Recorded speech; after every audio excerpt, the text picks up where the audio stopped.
Y el temario también ustedes ya lo deben tener presente. Igual, en cada PPT siempre se coloca el temario. Ahí está nuestra clase número 2. Vamos a hablar hoy día acerca de un tema que seguramente es un poco ambiguo, seguramente en algunos espacios no queda claro. Hoy vamos a intentar aclararlo lo más que se puede, pues, para intentar orientarnos bien, ¿no? Es la idea, ¿ya? Vamos a hablar acerca del rol y las funciones que tiene un psicólogo educativo.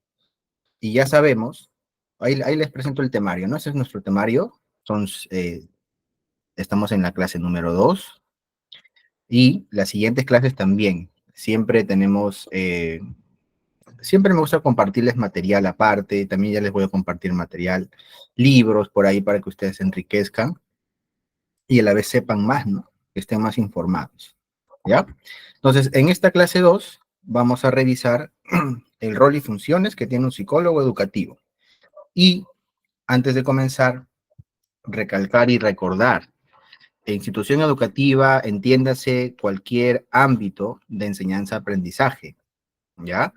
No solamente es un colegio, eh, hay otras instituciones, otros espacios en donde es educación, ¿no? Y aquí comienzo con mi primera pregunta para ustedes el día de hoy. ¿Qué instituciones, aparte de los colegios, que tal vez es la mayoría, ¿no? Sabemos eso.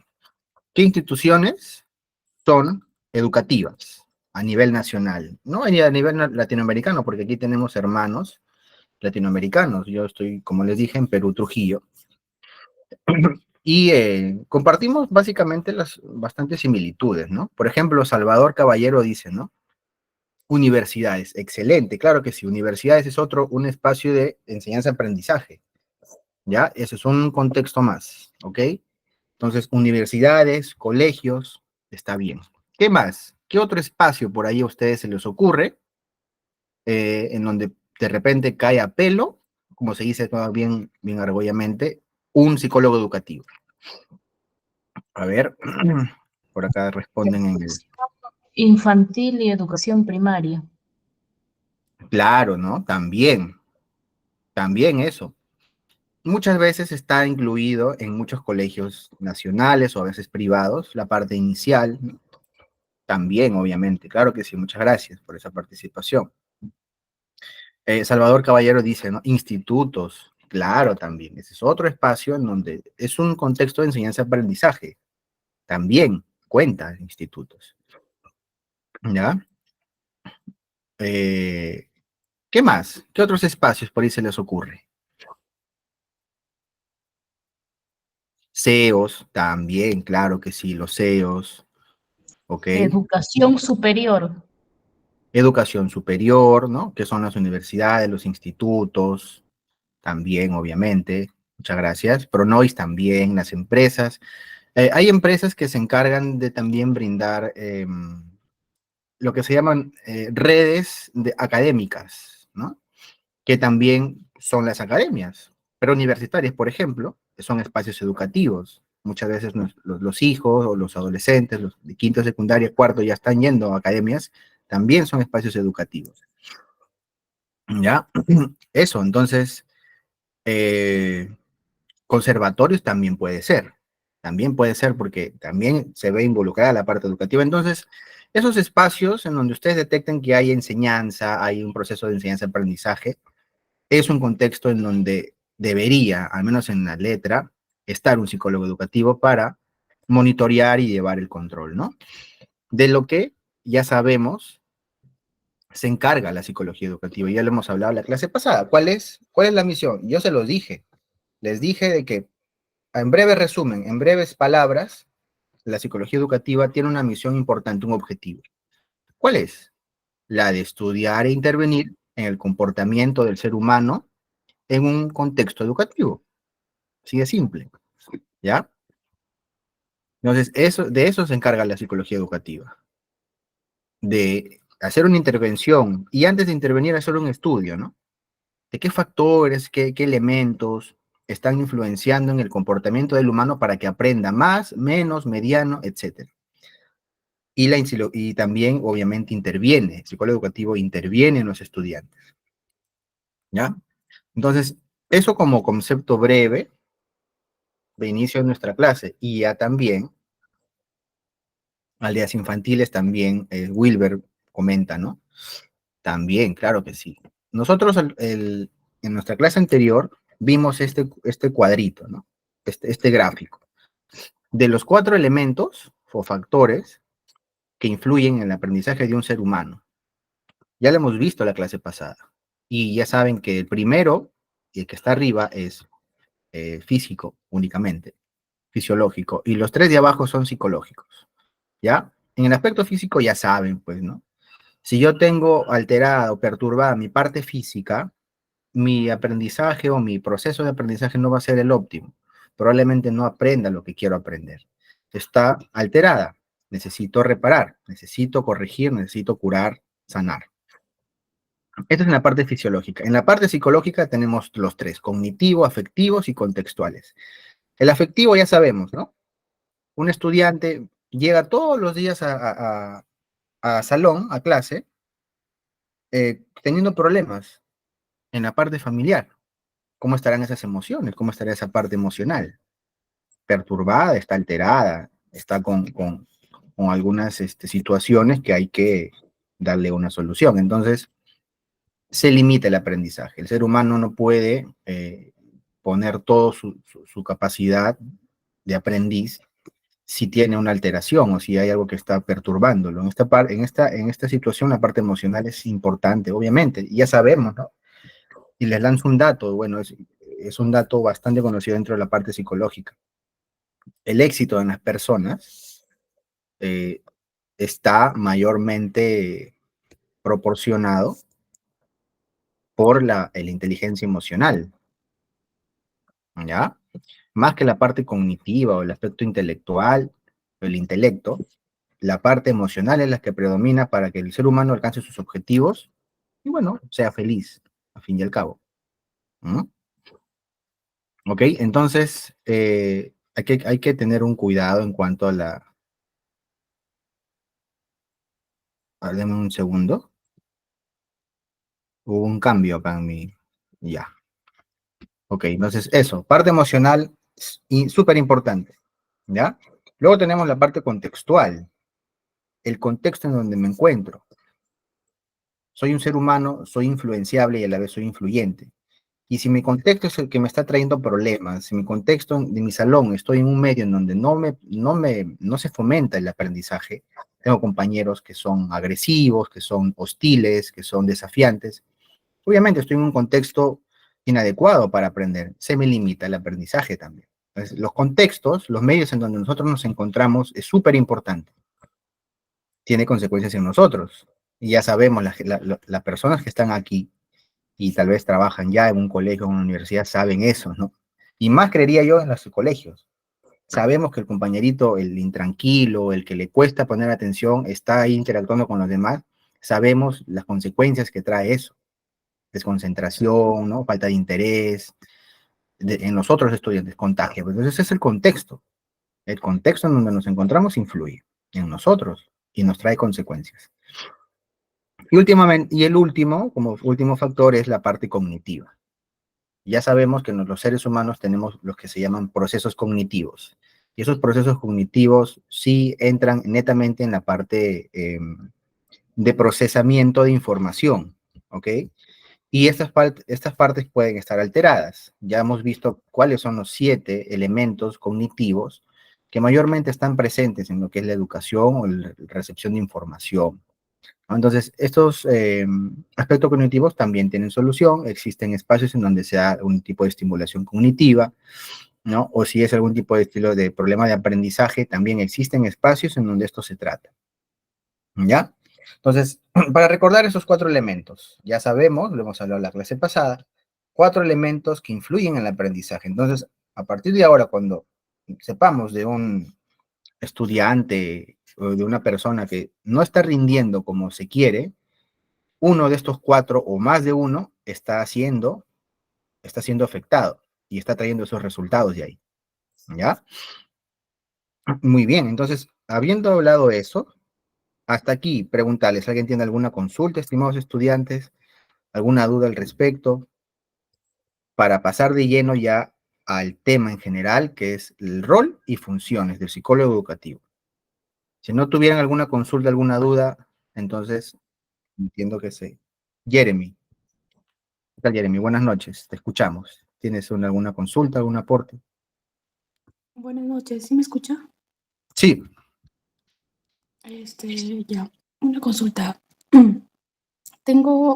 Cuido actualmente a una niña de aproximadamente 5 años y su conducta, su comportamiento, no sé si está muy bien o está mal o creo que de repente deberían ya de tomar medidas sus padres o de repente podría tomar otros tipos de ayuda profesional. En caso de la niña, su comportamiento es cuando se molesta simplemente por cualquier cosa, empieza a golpear a las personas mayores, empieza a tirar las cosas, empieza a golpear la pared, ella misma se golpea y también los juegos tira, o si no, simplemente las cosas que está a su alrededor, quiebra, lo golpea, lo tira, simplemente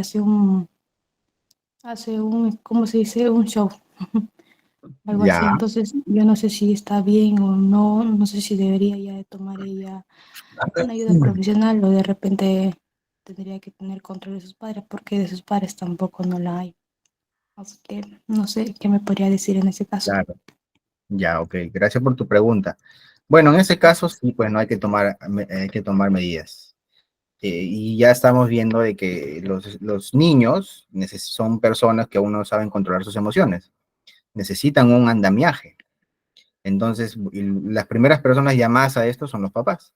Y si los padres no están teniendo los cuidados necesarios, no están teniendo las orientaciones, límites o libertades suficientes, el niño se va a descarrilar.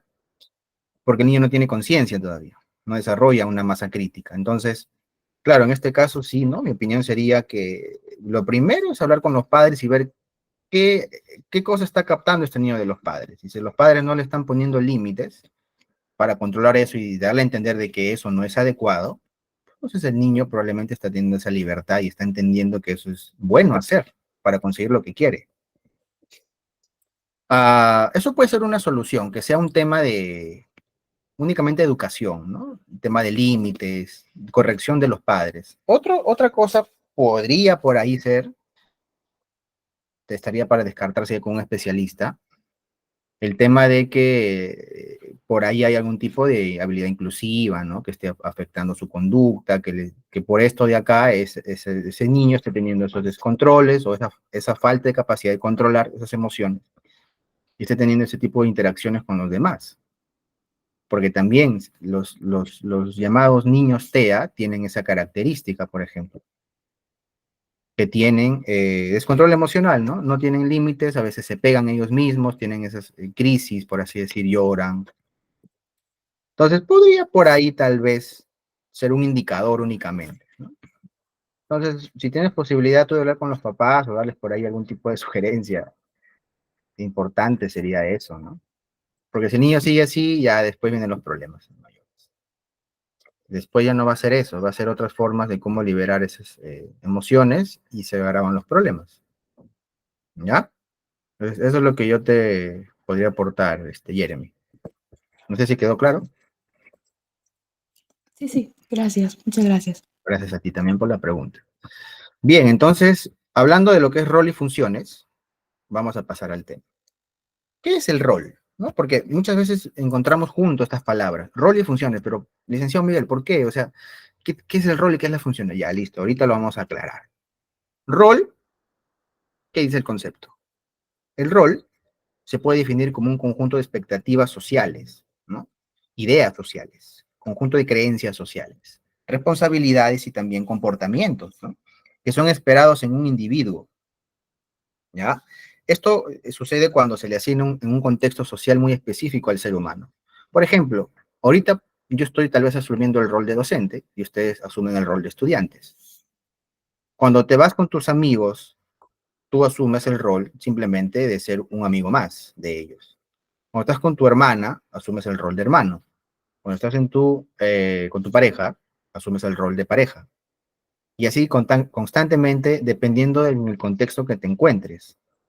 Por eso los seres humanos somos cambiantes en el parte de identidad, o somos variables, ¿no?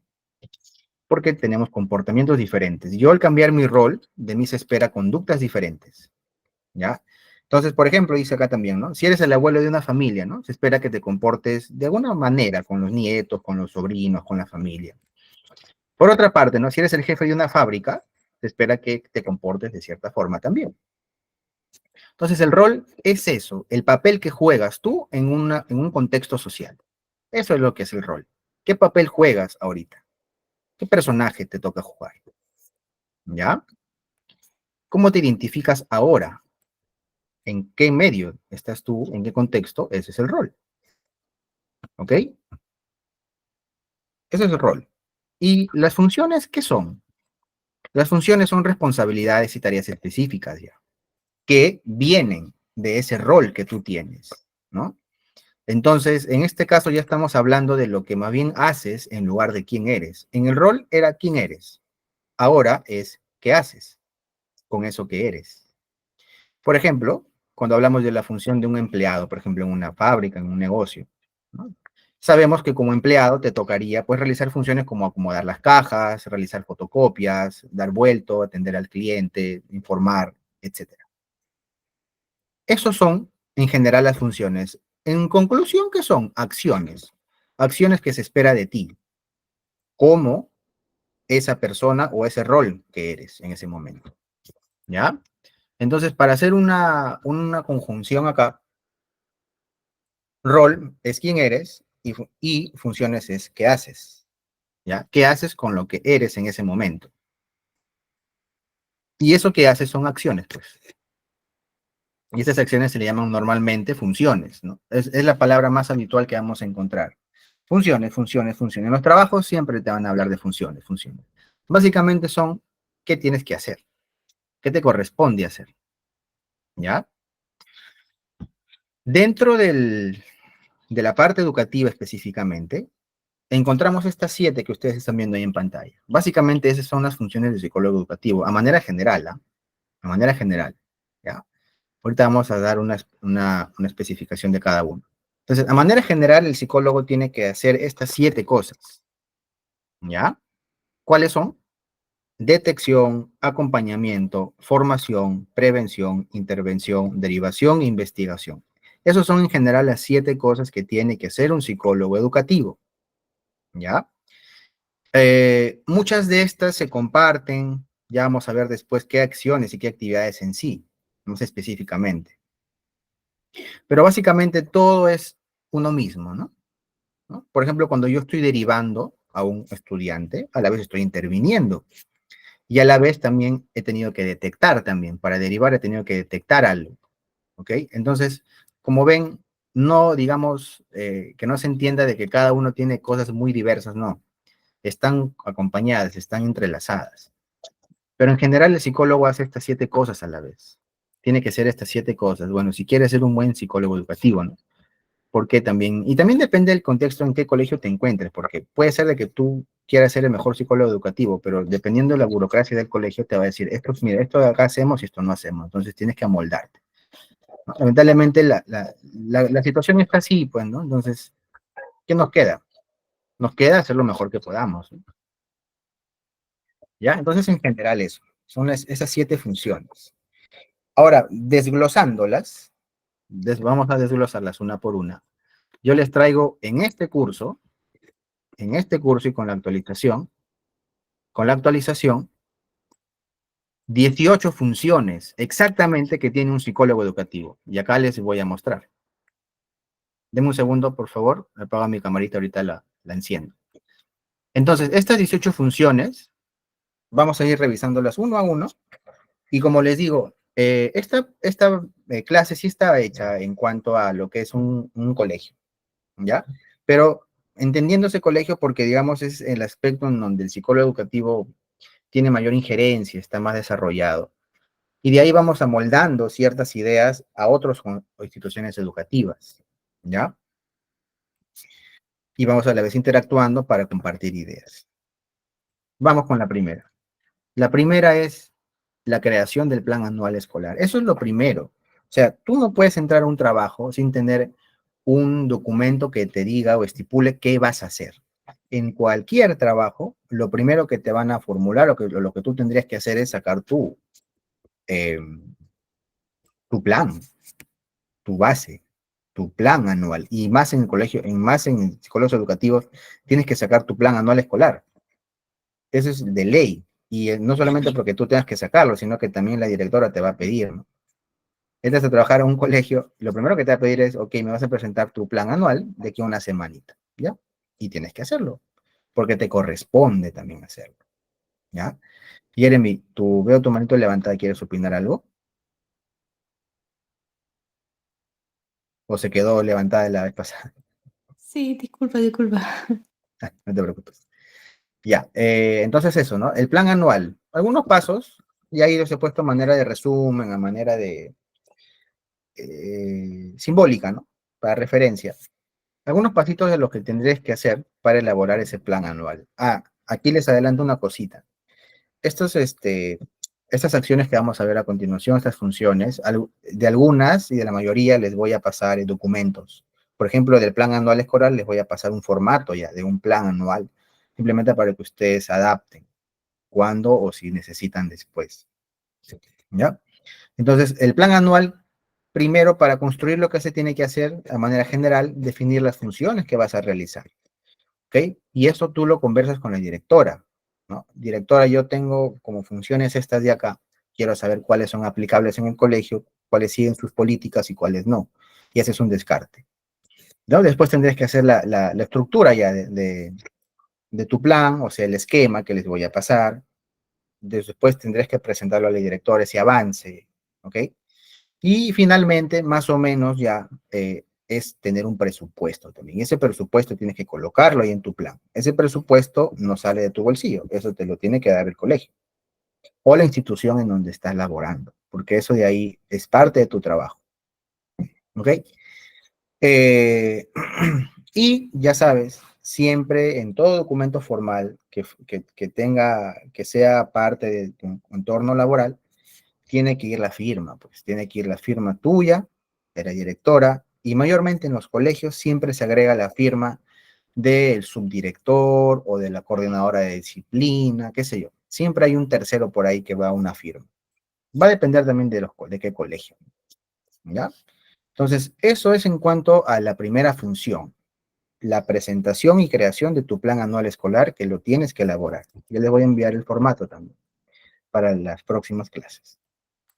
Segundo, vamos con la segunda función. La segunda función es diseñar tu ficha psicopedagógica.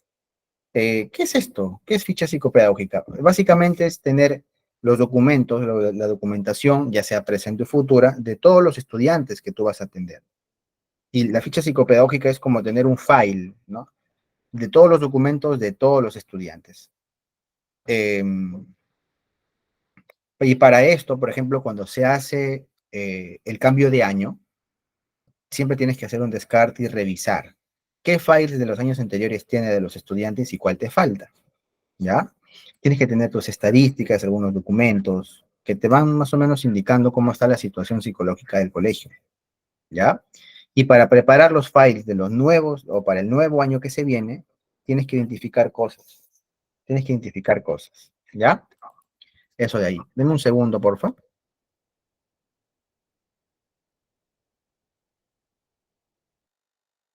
Listo, continuamos. Entonces, eso de ahí, la ficha psicopedagógica es eso, ¿no? Tener tener una agrupación de documentos que vas a utilizarlo para los estudiantes. Y cada estudiante tiene que tener su ficha psicopedagógica, ¿no? Tiene que tener su examen de diagnóstico, tiene que tener que pasó su prueba esta, tiene que tener que pasó este test, y todo eso tienes que tenerlo armado, ¿ya? Entonces, psicólogo tiene que tener preparado su ficha psicopedagógica. Eso de ahí. ¿Qué más? Esto es otra, ¿no? Otra función que tenemos los psicólogos educativos. Y les digo tenemos porque algún tiempo trabajé en colegios y tuve que realizar esto, ¿no? Y la verdad que es un trabajo bastante cansado, es bastante trabajo. Y también, como les digo, esto depende bastante de la política en que estamos. si tal vez se interesaran un poquito más por la educación de los ciudadanos, no tendríamos solamente un psicólogo por colegio, tendríamos mínimo, yo creo, 3. Y al menos creería yo que mínimo un psicólogo por nivel, ¿no? Uno para inicial, uno para primario y uno para secundario. Pero como sabemos cómo están las cosas a nivel mundial, eh, y que esto se enfoquen en la educación de sus ciudadanos o de la gente, difícil está la cosa. Entonces, lo siguiente o la siguiente función es evaluar a los nuevos ingresantes. Y esa es una función que tiene el psicólogo. ¿Por qué? Porque tú tienes que saber qué alumno está ingresando a tu institución. Tienes que saber qué trae ese alumno a tu institución, con qué cosas viene y qué cosas va a brindar en tu institución. Y muchas veces por ahí se descartan cosas, ¿no? Vienen estudiantes con familias disfuncionales, vienen estudiantes con temas familiares, y eso va a crear un desbalance con los estudiantes porque se contagian, pues. Se comienzan a ser amigos de él y comienzan a aparecer las cosas. Entonces, en la evaluación para los ingresantes, lo primero que tú tienes que hacer y el primer formato que tú tienes que tener para comenzar a trabajar con cualquier estudiante, tienes que tener eso que se llama ahí, que tú estás leyendo como primer puntito, que es el consentimiento y autorización de pruebas. ¿Cómo es esto, licenciado Miguel? Es un documento que ya te voy a pasar el formato, que tú le tienes que hacer entrega a los padres y el papá te tiene que firmar ese consentimiento, en donde estipula que él te autoriza y te da permiso para que tú a su hijo le apliques pruebas y trabajes con él psicológicamente en el colegio. Y también, ¿por qué les pongo esto? Porque ahorita en este contexto en donde estamos, en nuestra coyuntura actual de relación, institución, padres de familia, está bastante desvirtuado y ahorita el papá ha perdido el respeto, yo creería, hacia la institución educativa, ¿no? Eh, los padres ahorita tienen una relación más hostil de la que tenía antes con los docentes. Cualquier cosa que el hijo habla o diga, el padre, no todos los padres, pero mayormente sí he escuchado estas narrativas ahorita, ¿no? Los padres rápido ya van de manera ofensiva, de manera un poco alterada, a hablar con el colegio, como que se ha perdido esa buena relación entre los padres y docentes, o institución educativa en general.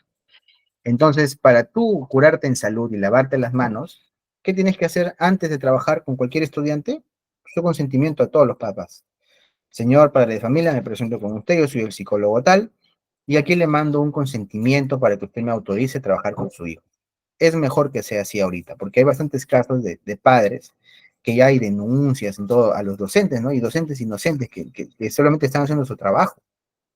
Entonces, es mejor prevenir y tener ahí un documento que especifique eso. Entonces, cualquier cosa que pase, señor, mire, usted me dio su firma, estoy cumpliendo con lo que usted me ha dado la solicitud. ¿Ya? Entonces, esto como primer paso. Como segundo, tienes que definir qué pruebas vas a utilizar en el colegio. ¿Qué pruebas vas a utilizar? Tienes que definir tu batería de pruebas. Y eso vamos a verlo también en una clase acá. ¿Qué pruebas vas a tomar tú a los estudiantes para evaluarlos? ¿Ya? Si tienes que actualizar las pruebas, las actualizas. Si no, las dejas ahí nomás. Tienes que darle un aviso a la directora, ¿no? Para ver más o menos que le digas cuál va a ser tu proceso de evaluación a los nuevos ingresantes del colegio. Tienes que reproducir materiales, tienes que dar el cronograma, porque para esto tú tienes que elaborar un cronograma. Ese cronograma también te lo voy a pasar para que lo tengas ahí y simplemente lo adaptes a tu necesidad. ¿Ok? Una vez que tienes tu cronograma, aplicas las evaluaciones a los estudiantes, corriges lo que tengas que corregir y emites un informe, tanto al colegio, a la dirección, como a los padres, ¿ya? A los padres sí se tiene que emitir un informe. Como ustedes ven, es una chamba, como se dice aquí en Perú, un trabajo bastante arduo. Lamentablemente el psicólogo educativo tiene que hacer esto. Si te planificas bien, si te organizas bien, lo puedes hacer, lo puedes hacer, ¿ya? Entonces, eso como tercera función. Sol Paucar, te escuchamos, estimada. ¿Quieres opinar algo, aportar algo? ¿O se levantó tu mano sin querer? Vi tu manito levantada por ahí. Si quieres opinar algo o participar, ya sabes, ahí está la manito para poder interactuar.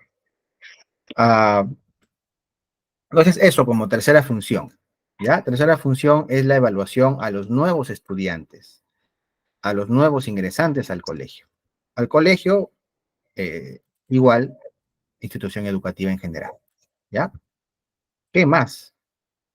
Esta cuarta función sale del anterior, que es un informe grupal de estudiantes. El colegio te va a pedir para que se limite el trabajo de estar revisando estudiante por estudiante, te va a pedir simplemente tal vez un informe general de los resultados.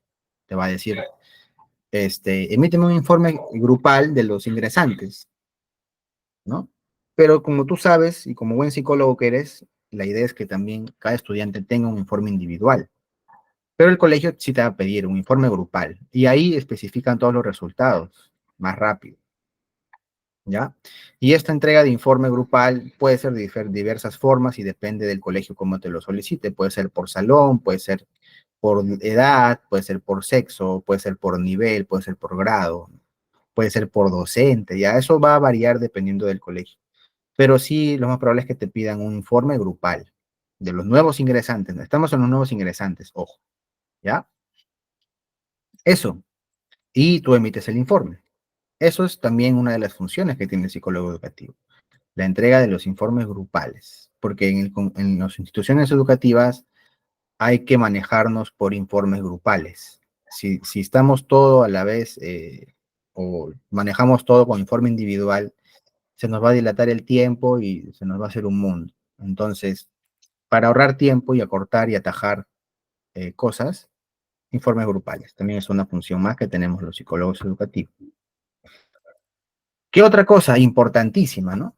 Y que seguramente algunos leerán esto o otras personas, ¿no? Ven esto y pensarán que no es tan importante. No, es más importante de lo que tú crees, ¿ya? ¿Por qué?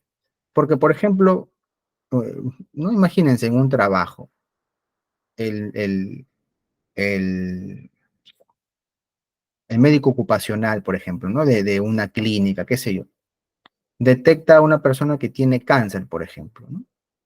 Y no da aviso. No le avisa a la persona y ni siquiera da aviso a su trabajo. Entonces, esta persona sigue trabajando y después llega a peores consecuencias. Lo mismo pasa en la parte psicológica. Si yo soy psicólogo educativo y detecto que un estudiante tiene algún tema que tratarlo con un especialista aparte, tengo que dar un aviso, tengo que derivar eso de ahí.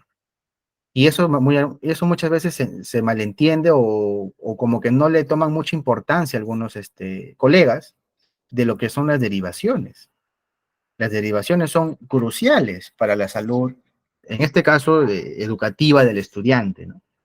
Porque si un estudiante está con depresión, o tiene por ahí un duelo no resuelto, o tiene por ahí una familia disfuncional, o tiene cutting, o tiene ideación suicida, o tiene depresión, o tiene ansiedad, etcétera, el psicólogo educativo es el que detecta, más no interviene. Y le da un aviso al especialista, o más resumido, un aviso a los padres. Y se le dice, ¿no? Señor, señora, yo he encontrado en su hijo esto, en su hija, y es necesario, por favor, que lo trate de manera privada o aparte, ¿no? En otra institución, porque el psicólogo educativo no puede intervenir clínicamente, más bien sí interviene educativamente, ¿ya? Entonces, eso, las derivaciones son en cuanto a lo que les estoy explicando ahí. Y después de eso vienen los seguimientos, eso sí, ¿ya?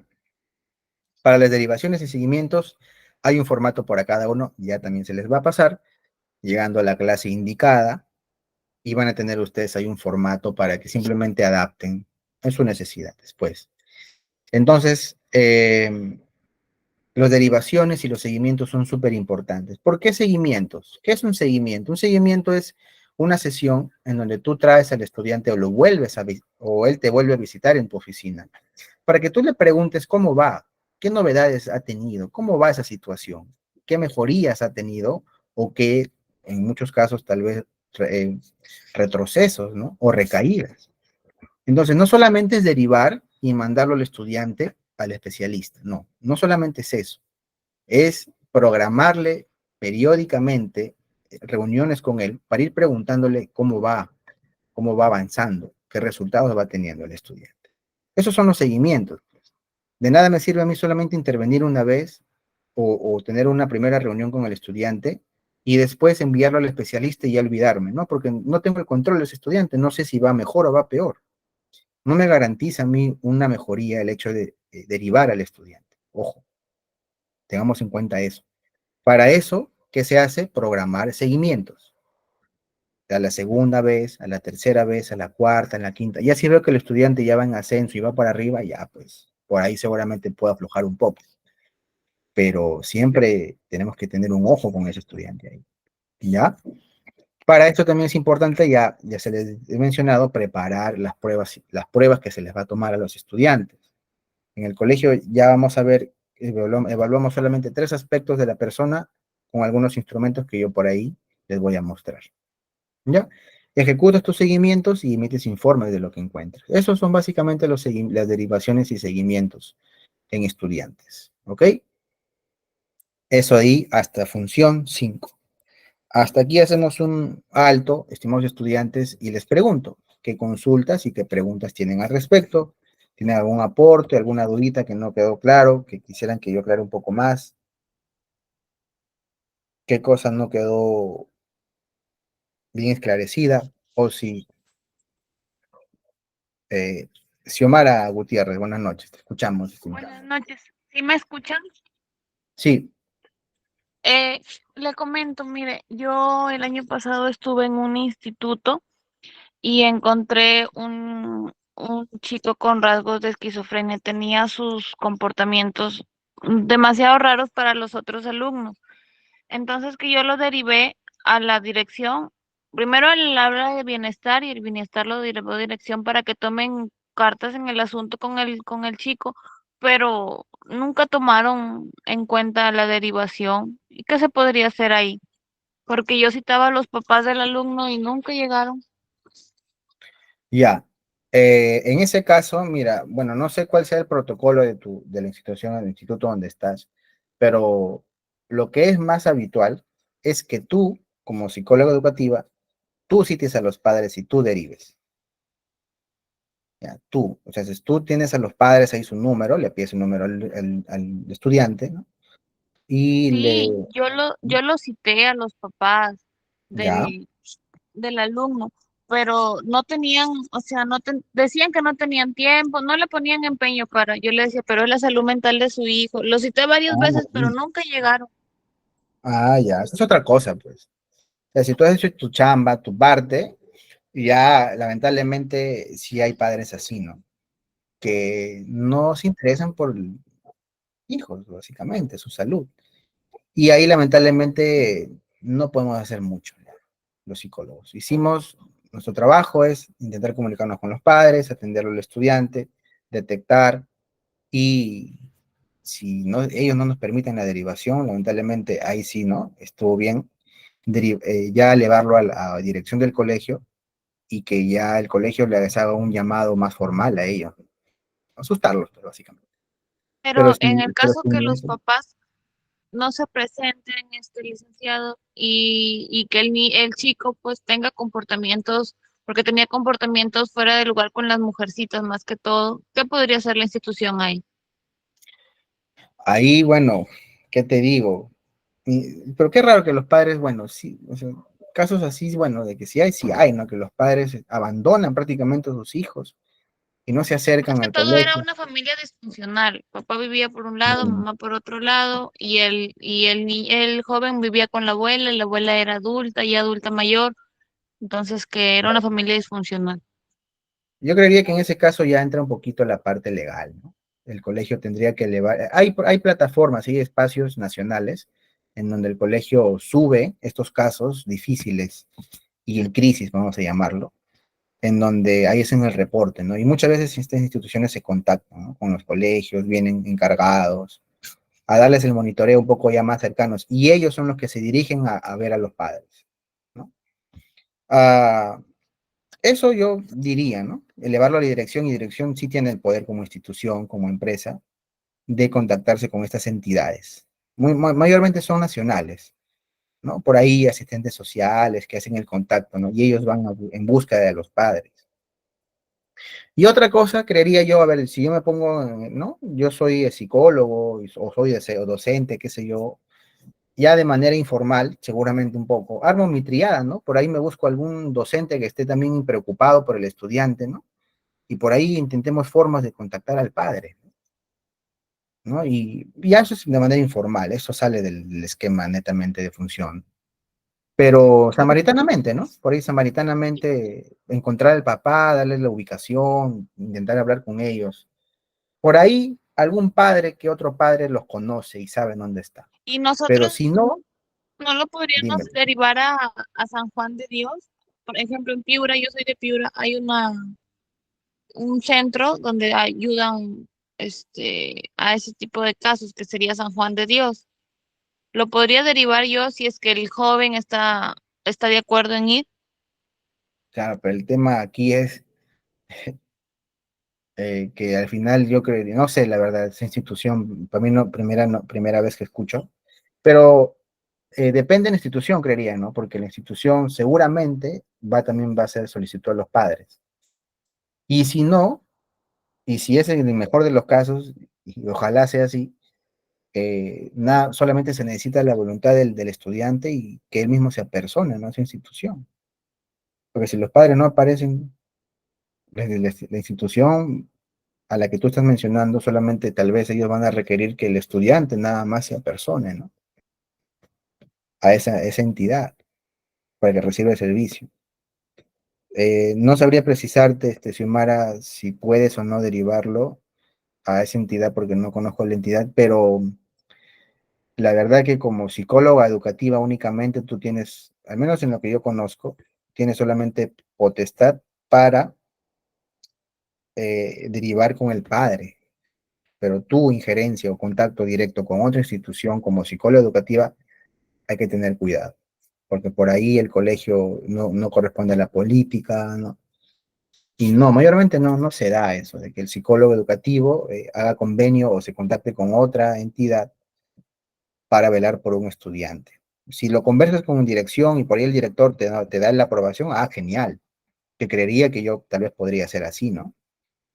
Informar al director que es un caso grave, que los padres no aparecen, prácticamente es abandono familiar al estudiante, y ya, no queda de otra tal vez. Pero siempre con la mano de dirección, siempre tú protegiéndote, nunca ir sola a esas acciones, porque por ahí algo pasa y uy, salta por ahí la alarma.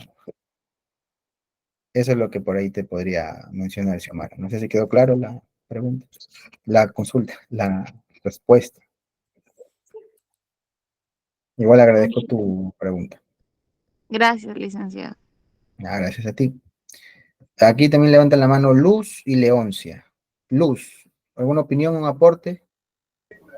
Sí, licenciado, buenas noches. Buenas Es más noches. bien un periodo de orientación en todo caso. Bueno, en mi caso yo soy docente, no soy psicóloga. Le comento sobre el caso de un alumno de secundaria de la institución.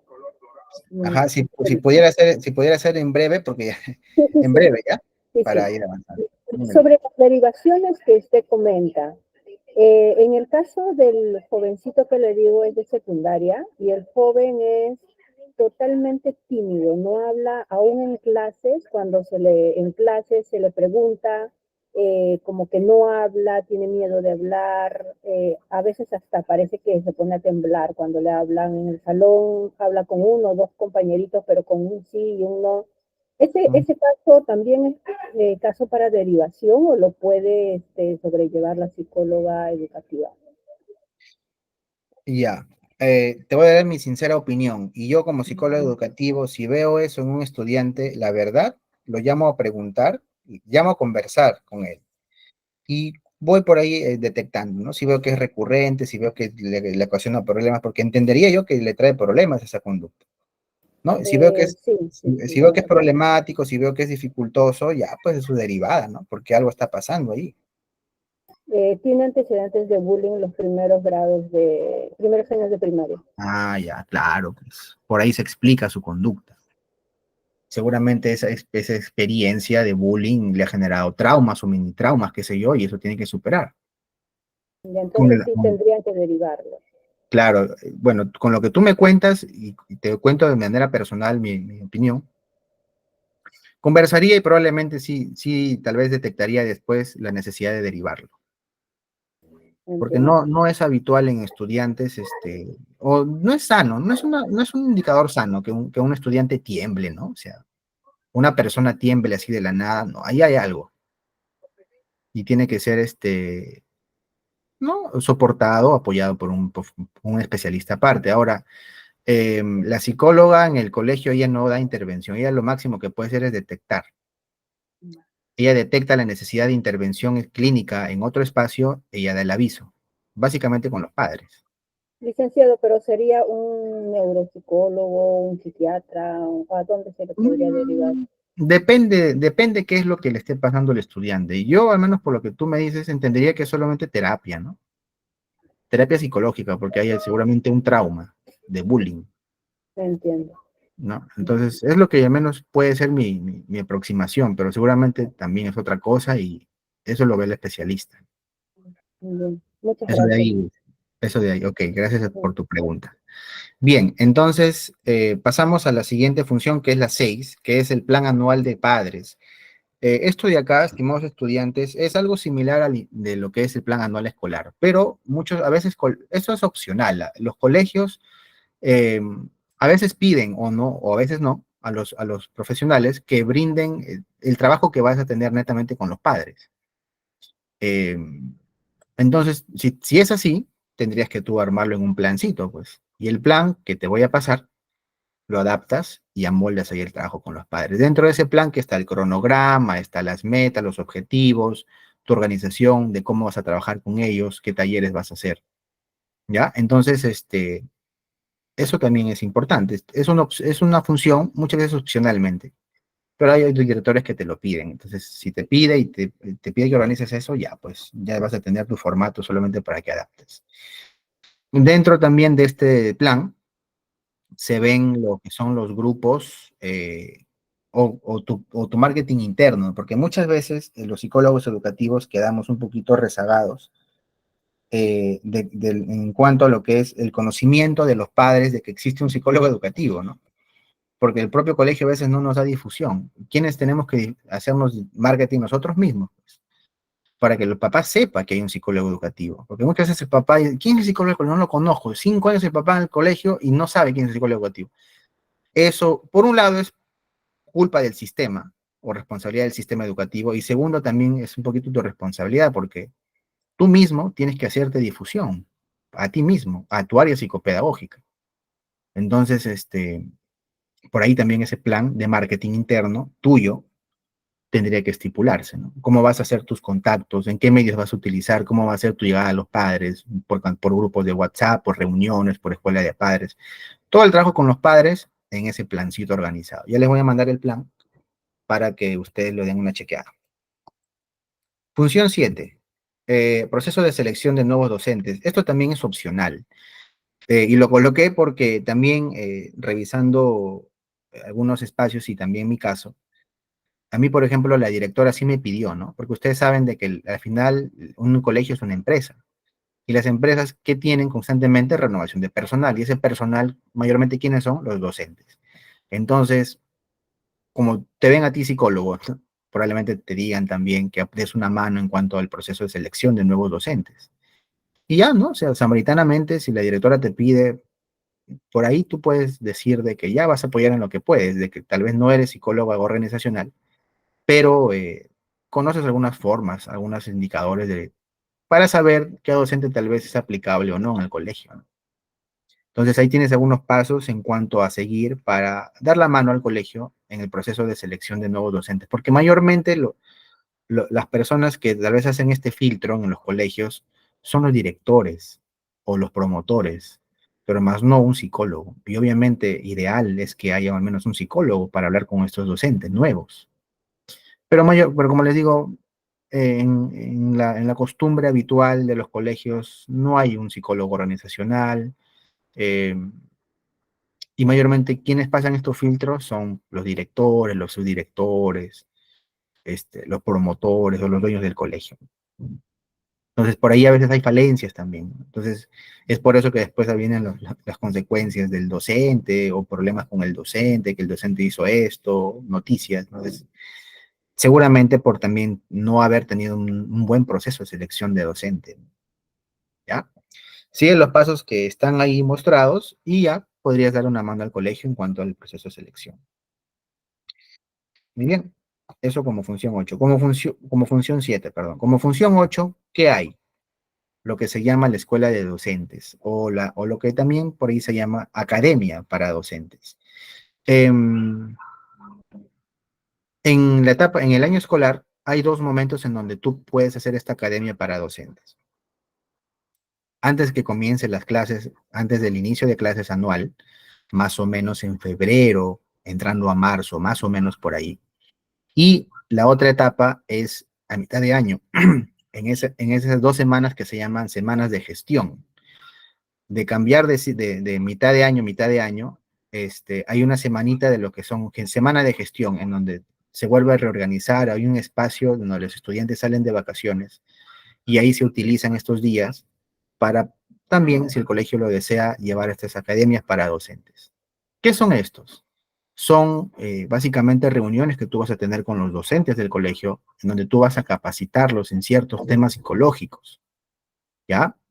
Y lo ideal sería que sea al inicio del año, pues, para que entren preparados. Y en estas charlas, que yo estimo no van a ser más de 6, creería que van a ser entre 4 a 5, tendrías que aprovechar esos espacios para que tú a los docentes capacites en tanto en conocimientos de tema como estrategias, para que ellos tengan un tipo de abordaje o afrontamiento a ciertas situaciones en el salón o con los estudiantes. También puedes instruirlos en cómo hablar con padres, cómo tratar con padres, porque sabemos que los docentes tal vez no llevan una formación estricta en cuanto, por ejemplo, a empatía, en cuanto a lo que es escucha activa. Pero tú como psicólogo conoces más, puedes entrenarlos, puedes un poquito ahí hablar con ellos. ¿Ya? Entonces esos son los que se llaman las academias para docentes. Hay colegios que lo hacen, otros que no. Entonces, si te lo piden, ya sabes. Mayormente la primera charla de este espacio de academia para docentes, la primera siempre la brinda la directora. Y la directora básicamente habla de lo que son las normas, las políticas y los valores del colegio. Después de esa charla, ya te toca a ti. Es hablarles a a los docentes de cualquier tema y del que tú consideres más importante hablar. Por ejemplo, un tema importantísimo ahorita que es casi vital hablarlo es el tema de las redes sociales en estudiantes. Las redes sociales, los aparatos tecnológicos como medio de distracción para cambiar vidas de los estudiantes. Por ahí encuentran retos en estas aplicaciones de TikTok y esto de acá. Entonces, han habido casos, aquí les hablo en Trujillo el año pasado, de estudiantes, ¿no? De que han llegado a consecuencias nefastas por seguir algunos retos de estas redes sociales. Llegan a consecuencias lamentables. Entonces, estas orientaciones, estas reuniones con los docentes sirve para que tú los instruyas y les orientes, les des información de cómo hacer frente a ciertas situaciones. Ahí he puesto, ¿no? Autismo, puedes educarlos en autismo y de hiperactividad, Asperger, problemas de rendimiento, trastornos de conductas, ansiedad, depresión, etcétera. Bullying también es otro. Ok, eso como función 8, las academias para docentes o escuelas para docentes. Como función 9 que tenemos, el diagnóstico escolar. Esto de acá es una función sí o sí obligatoria que tú tienes, no es opcional. Básicamente es tener un mapeo general del colegio. ¿Y cómo? Con un diagnóstico escolar por estudiante, ¿ya? Para esto tienes que tú armar tu plan, tienes que armar tu triada, tienes que armar tu idea, ¿no? De cómo vas a hacer esto, ¿ya? Para que tú puedas proceder y llevar a cabo tu diagnóstico escolar. Diagnóstico escolar es tener al menos un informe psicoeducativo por estudiante. Y ya vamos a llegar a la clase de informe psicoeducativo. Vamos a ver cómo se hace este informe psicoeducativo, qué cositas se siguen, para que tú tengas una aproximación de cada estudiante. ¿ya? Y el estudiante tú lo evalúas, le evalúas aspectos. ¿Qué aspectos les evalúas? El aspecto de personalidad, el aspecto emocional y el aspecto familiar, ¿ok? Ese aspecto es importante y ya vamos a llegar a ver eso de ahí, ¿ya? Entonces, este diagnóstico escolar esto sí es sí o sí obligatorio, tienes que hacerlo. Si no lo haces, aquí se dice que aquí en Perú no estás en nada, pues. Si no lo haces, estás en nada.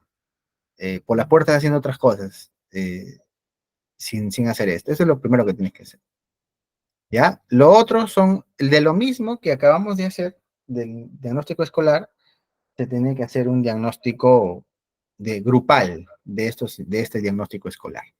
Básicamente es agrupar, ¿no? Con los resultados que tú tienes ya de tu diagnóstico escolar, haces una agrupación y emites informes grupales.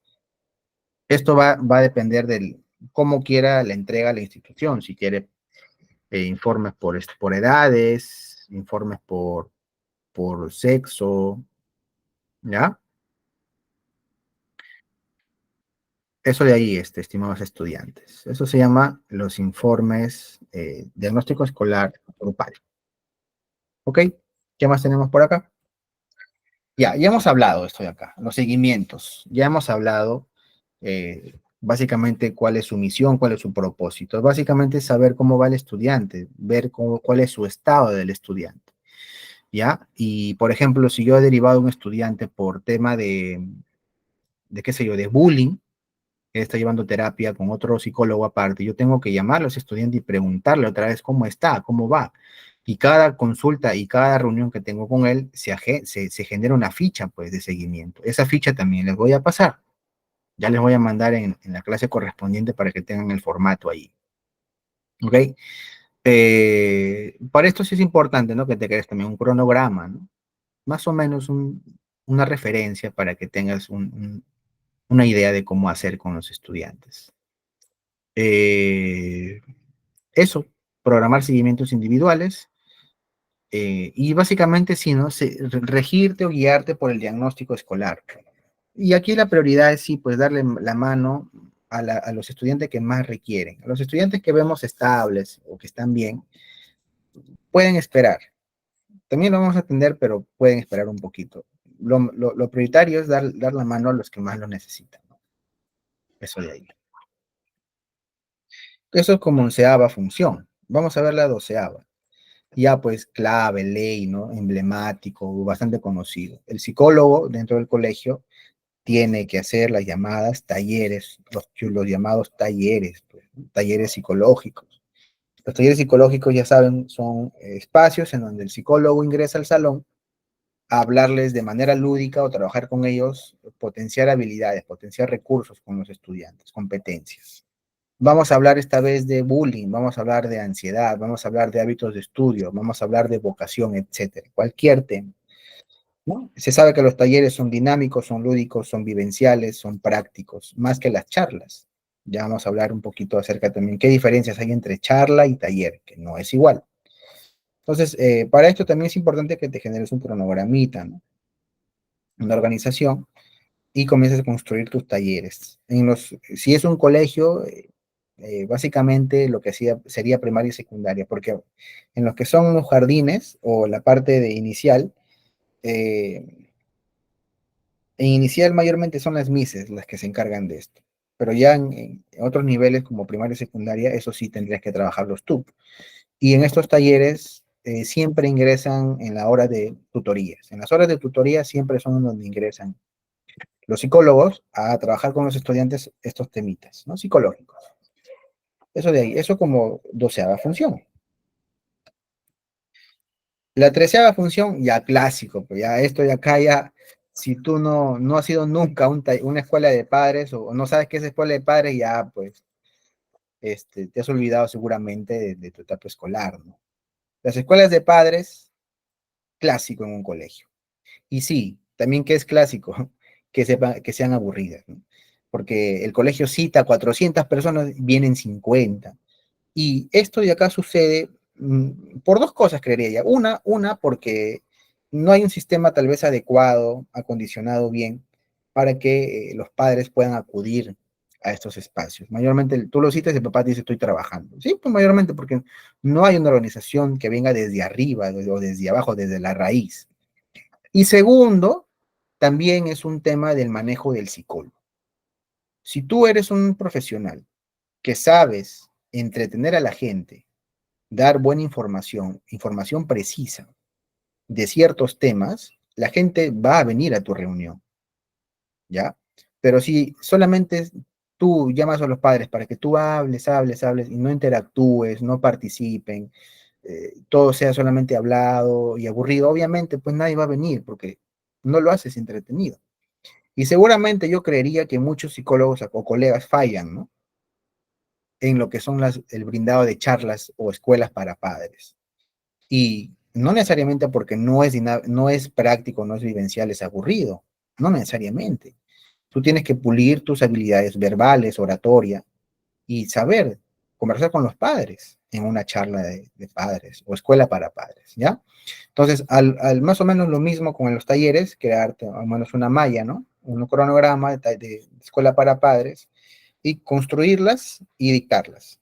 Por ejemplo, cuando yo trabajaba, les cuento, el colegio a mí me pedía que haga al año 4 escuelas para padres. A mi parecer, bastante, muy poco, la verdad.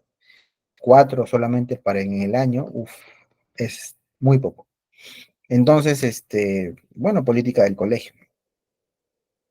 Pero siempre por intentaba conversar con padres de alguna manera, ¿no? Si no podría, por escuela de padres, conversar en orientación psicológica, en espacios más individuales.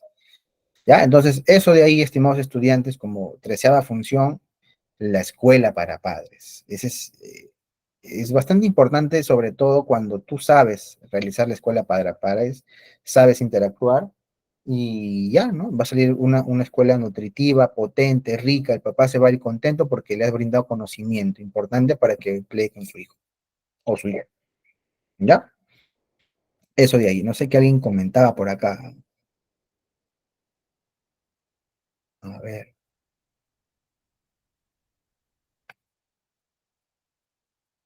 Ah, mira, por acá me hacían preguntas, se me ha ido. Eh, ¿Qué caso complicado le tocó a usted con esta función número 5? Recuerdo que tuve un caso donde se detectó abuso sexual por parte por parte del abuelo de un estudiante. Y también trabajé con un estudiante que tenía rasgos de esquizofrenia, también derivado, ¿no? Entonces, por ahí fueron algunos casitos bien fuertes. Ya, entonces eso como 13ª función, la escuela de padres. Vamos a ver la 14ª. Ya, pues, el programa de tutoría. El psicólogo que trabaja el psicólogo básicamente es una persona que está entrenado bastante en lo que es saber tutorar a alguien, saber ser el tutor. Y como tú te has entrenado en eso, los colegios piden que los profesionales sepan ser tutores de los estudiantes. Y obviamente tú no vas a ser el tutor de todos los estudiantes, pero tú vas a ser el que va a crear el programa de tutoría, sí. Pero los tutores, ¿quiénes son? Los docentes, básicamente, ¿no? Ya saben ustedes que hay docente-tutor. Y el docente tutores, pues ya saben, el docente que tiene espacios tutoriales con los estudiantes en donde hablan de temas de la vida, ¿no? Hablan de la importancia de las emociones, hablan de la importancia de cuidar nuestros pensamientos, hablan de la importancia de cultivar hábitos o conductas saludables, hablan del propósito de la vida, etcétera. Son temas tutoriales y estos temas lo organiza básicamente el psicólogo. Entonces, tú como psicólogo tienes que encargarte de crear los planes de tutoría. Y estos planes de tutoría, como estás viendo ahí, son diferentes por grado y por nivel. Ya les voy a mandar algunos modelos de planes de tutoría para que simplemente ustedes adapten a su necesidad. ¿Ya? Y para que hagas este programa de tutoría, lo primero que tienes que hacer es levantar las necesidades, pues, ¿no? Tienes que ver qué necesidades o qué temitas o qué temas van a tocar sobre todo el colegio o qué problemáticas prevalentes está teniendo el colegio y tú armas tu plan, ¿ya? El plan siempre se arma en base a la necesidad. Y la necesidad básicamente es la dificultad o problema detectado, ¿ok? Eso, armar tu plan de tutoría, le entregas a los docentes, tutores, y le dices, ¿no? Estimado docente, aquí le hago entrega de su plan. Aquí va usted a encontrar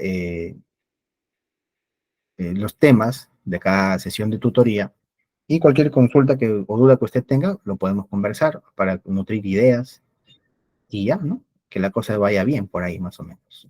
¿Ok? Entonces, eso es la 14ª función, que son los programas de tutoría, como psicólogo encargado tienes que elaborar. ¿Cuál es la siguiente? La 15ª es el diagnóstico vocacional. Ya sabemos que en los colegios, un paso previo a la universidad es la escuela o colegio. Y no solamente en colegio, también instituto, también puede ser personas que no sepan su camino o su vocación también, ¿no? Darle un diagnóstico vocacional por ahí o en las academias, ¿no? Los chicos que están postulando a universidades, qué sé yo. Diagnóstico vocacional para ayudarles a los estudiantes a encontrar su vocación, para ayudarlos a encontrar realmente su vocación, su pasión.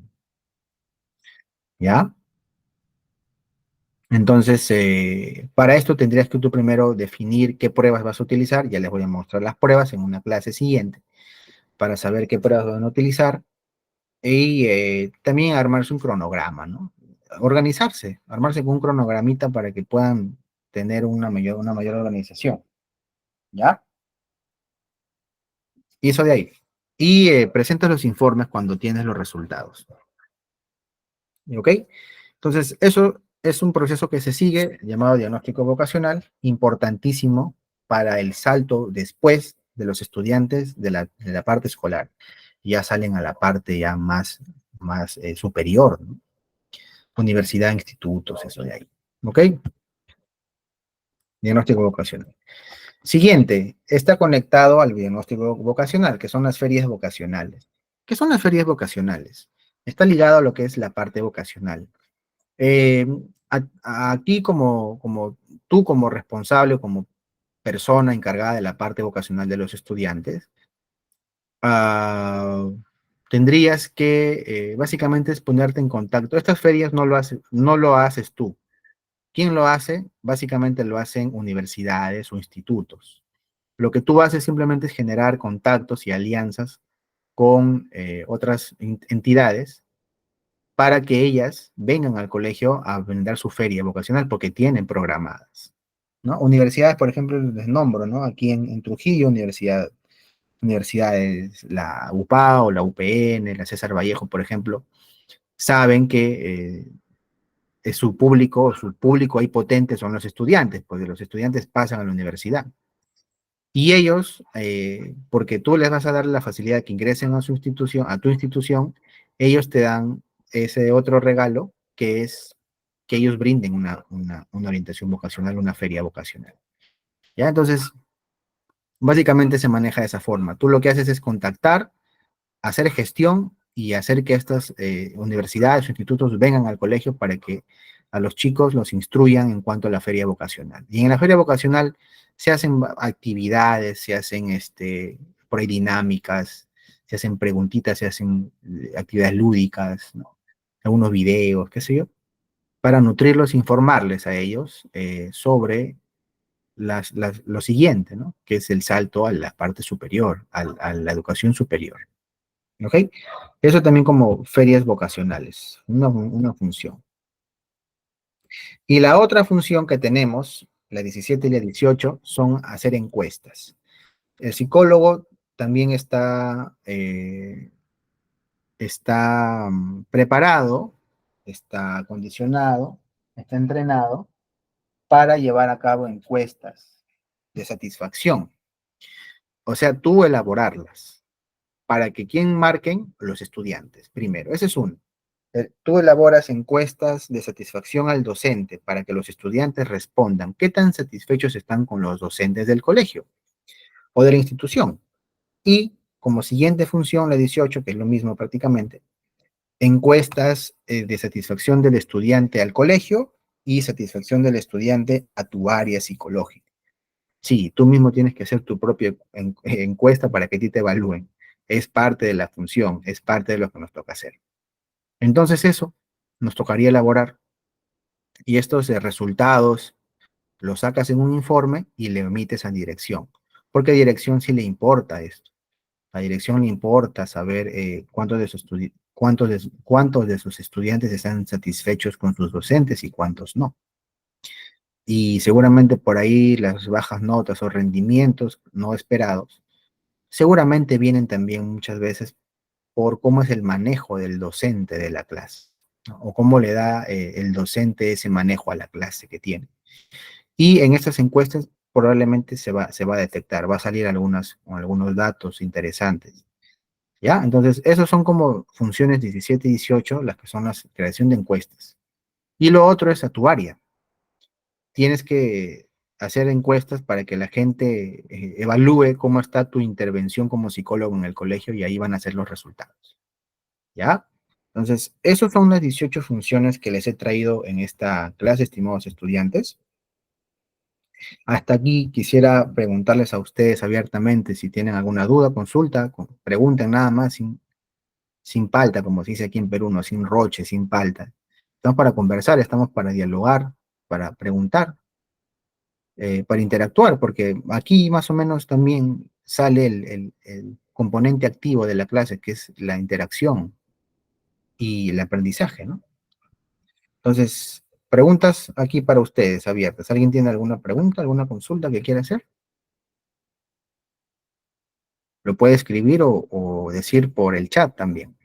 Lo puede escribir o lo puede también aprender su micrófono, mejor dicho, para que lo pueda, para poder escucharlo también, creería, ¿no? Y si no hubiera, pues, alguna consulta o duda, entendería que quedó claro el tema, quedó conforme para el aprecio de ustedes, ¿no? ¿Ya? Estimados estudiantes, entonces, eso de ahí, aprovechando el espacio, ¿no? Que hay para las consultas. Salvador, buenas noches, te escuchamos. Mm, Licenciado, buenas noches. ¿Qué tal? También con todos los presentes. Mi pregunta era, ¿por qué el psicólogo, por ejemplo, en una institución educativa, en un colegio, no puede hacer terapia? O sea, ¿por qué hay algún reglamento que le impide? Y otra pregunta sería que en caso de que no haya psicólogos en un colegio, ¿qué se puede hacer, no? Sería. Ya, ok, gracias por tu pregunta. Buena pregunta, importante pregunta. Ya, la primera es ¿por qué el psicólogo educativo no puede hacer terapia? Básicamente por dos razones. Primero, por el reglamento. Hay un reglamento que dice, ¿no? Psicólogo educativo que labora en un ambiente educativo está prohibido de hacer intervención clínica, porque el tema de intereses, conflicto de intereses, va a chocar. No solamente eso, sino también el tema de la confidencialidad y la parte del tema de la ética profesional se ven ahí menoscabados. Y para esto existen pues espacios, ¿no? Para saber diferenciar cuándo es una intervención educativa, de la que estamos hablando aquí, y cuándo y en dónde se tiene que hacer la intervención clínica, y básicamente quién también. Y esta intervención clínica no puede ser el propio psicólogo. Porque, por ejemplo, el psicólogo educativo ya trabaja en el colegio, qué sé yo, pero este mismo psicólogo educativo tiene un espacio privado donde hace clínica, ¿también puede atenderlo él? No, no puede ser el mismo, tiene que ser otra persona, ¿ya? Entonces, de ahí la respuesta a tu pregunta, estimado, sería eso, ¿no? Uno, por el reglamento, y dos, porque sabemos de que no sería tan funcional, tendría que ser otra persona, lo mejor posible, ¿no?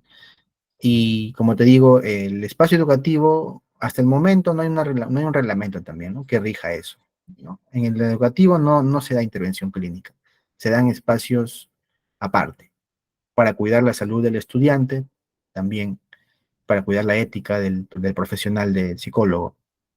Porque hasta el momento eso es lo que nos dice nuestra ética. Hay otros países, como por ejemplo en la parte europea, en donde ¿cómo se llama esto? Hay un espacio en los colegios que se llama el área de psicopedagogía terapéutica.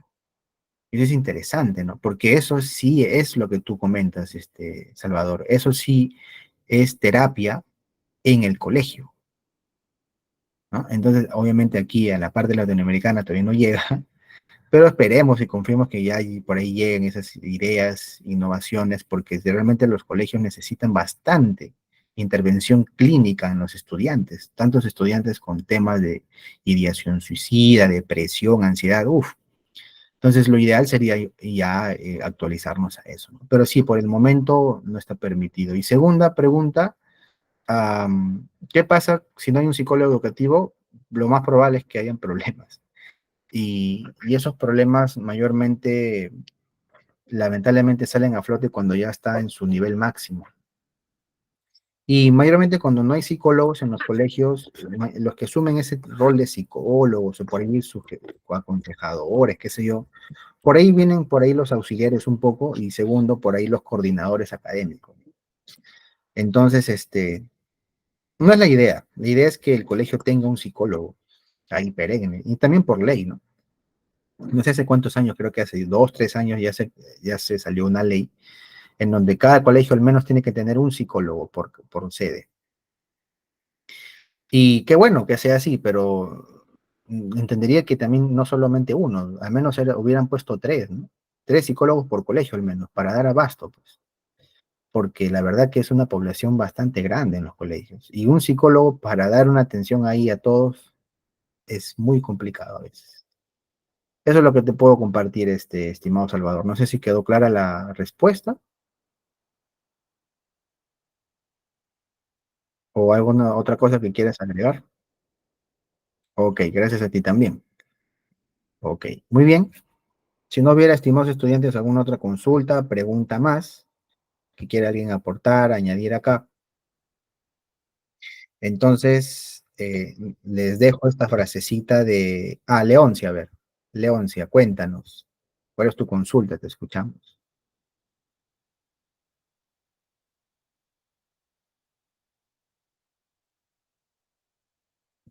Ahí dice... Andrés, buenas noches. Al final de la clase, quédate un minuto, porque nuestro coordinador va a ya les va a indicar seguramente ese aspecto, ¿ya? A él le hace la consulta, por favor, de dónde tienes que llenar tus datos. Profesor, buenas noches, ¿me escucha?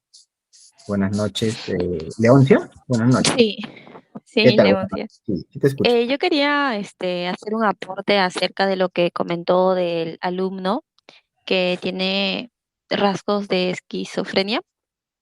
Eh, digo, puede ser que el director se ponga un poco más fuerte, ya que estamos hablando de que hay alumnas que ya están siendo prácticamente acosadas por el alumno. Ujú. Entonces ya no es cosa de solamente del otro alumno, sino ya implica a más estudiantes. En este caso se podría poner fuerte y pues, digamos, darle una sanción o suspenderlos hasta que los padres vengan y hable directamente con ellos, ¿no?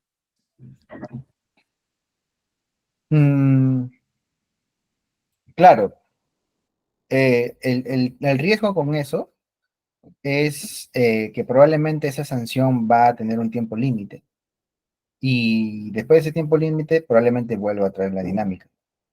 Ahora, hay que considerar claro, eso podría ser funcional, estimada, claro que sí, ¿no? Seguramente el director se pone fuerte, por ahí se asusta y uy, eh, se esperaría al menos que por eso de ahí los padres vengan, ¿no? Del estudiante que no vienen sus padres. Entonces, sería como una medida preventiva, una medida para tratar de bajarle un poquito bajarle cafeína un poco ¿no? La carga de cafeína a la taza de café. Pero creería que lo más ideal sí serían los padres, ¿no? Pero claro, como tú dices, puede ser una medida ¿no? que haya que optar por emergencia, yo lo veo válido, bastante válido, para que los estudiantes tomen un tipo de conducta diferente, o este estudiante, ¿no? Y por ahí haya la advertencia. Y se esperaría, ojalá que pues con eso los papás vengan ya, ¿no? Mi hijo ha sido suspendido, uy, mejor voy. Puede ser. Puede ser que eso traiga por ahí una utilidad bastante clara, Leoncio. Gracias, muy Gracias, importante. profesor. Gracias a ti. Ya, eso de ahí, estimados estudiantes. Salvador, te escuchamos. Licenciado, una preguntita, me gustaría que me aclare, me decía que cuando da terapia en un centro educativo va contra la ética del psicólogo, entonces, ¿a qué se refiere exactamente? O sea, como que esa parte de la confidencialidad, que yo me entero de su problema o de qué sufre o de qué anomalías tiene el estudiante y todos los días le estoy en contacto con ella o de alguna manera lo estoy viendo, ¿a eso se refiere? Por favor, me gustaría que me aclare. Ah, ya. O sea, voy al tema de la ética porque la ética se rige bajo una normativa. Y la normativa dice respetar lo que son los ámbitos de la psicología. Y obviamente se sabe que un psicólogo educativo no puede hacer terapia clínica, ni dentro de una institución ni afuera, está violando algunos estatutos, reglamentos del código, ¿no? Que básicamente los psicólogos tenemos un código armado. Y la sugerencia es que sea otro especialista, uno que no sea el psicólogo educativo. Y también por otra cosa, el psicólogo educativo tendría que, para que dé terapia, una persona, un psicólogo para que dé terapia tiene que estar formado en un tipo de programa psicoterapéutico o escuela psicoterapéutica o programa de terapia para que pueda brindar este tipo de trabajo. Y mayormente no, los psicólogos educativos no están formados tampoco en estos espacios de especialidad, por así decir. Algunos que sí, ¿no? Por ejemplo, en mi caso, ¿no? Yo trabajé en colegio, pero ya estaba formado en terapia. Pero a pesar de eso, no daba las terapias yo derivaba a otros especialistas. ¿Ya? Entonces, se hace improductivo también, porque tú vas a dar terapia a un estudiante, parte clínica, y después vas a ir al colegio y ahí se mezclan los intereses, los objetivos, y cambia, pues. O sea, no puedes ser tú mismo el que da terapia al estudiante, tiene que ser uno aparte, es mejor también, porque el estudiante se ve también un poco comprometido, sabiendo que está tal vez siendo observado, por ahí puede haber algún sesgo cognitivo, al saber de que su propio terapeuta es el propio psicólogo del colegio. Por ahí puede traer un poco de complicaciones. ¿Ya? Entonces, eso es un código bien marcado en la parte psicológica, ¿no? Eso se sabe.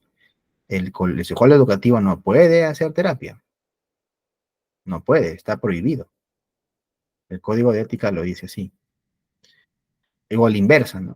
Psicólogo clínico no puede abordar tema educativo o por ahí cambiarse un poco los roles. Por eso están divididas las áreas.